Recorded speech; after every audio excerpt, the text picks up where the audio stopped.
हाय दोस्तों। साला हम तब भूली कि नहीं क्या बोलेगा। आधा थे कोई इतना ज़्यादा ना बोला। अगर वीडियो अच्छा लगे तो लाइक कमेंट शेयर ज़रूर करें। अगर आप लोग हमारे YouTube चैनल पे नए हैं तो चैनल कर दीजिएगा सब्सक्राइब, बेल आइकन को दबा के घंटी बजा देना और एक लाइक कर देना, कमेंट भी कर देना यार, इतना तो कर ही सकते हो अपने भाई के लिए। चलिए वीडियो देखते हैं कैसा बना भाई का। चलो।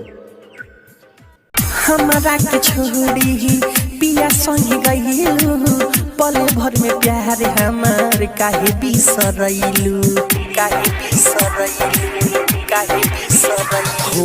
हो हमारा के छोड़ी पिया संग गइलू, पले भर में प्यार हमर काहे तू भूलइलू, काहे तू भूलइलू, काहे तू भूलइलू। हो प्यार कइलू हमारा से शादी के हुआ से रे, प्यार कइलू हमारा से शादी के हुआ से रे, प्यार कइलू हमारा से।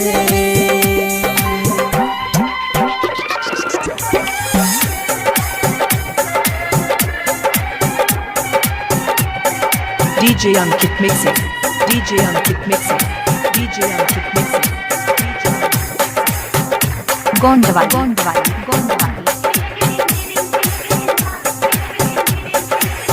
दगा तू कइलू छोड़ी के गइलू, लागल सोने हमरा काहे बिसरइलू। ओ दगा तू कइलू छोड़ी के गइलू, लागल सोने हमरा काहे बिसरइलू। दिलवा के मिलत ना बाटे मलहम, रूम रूम में भर देलू हमारा तू गम, घुट घुट के सहत बानी सीतम, बानी सीतम, बानी सीतम।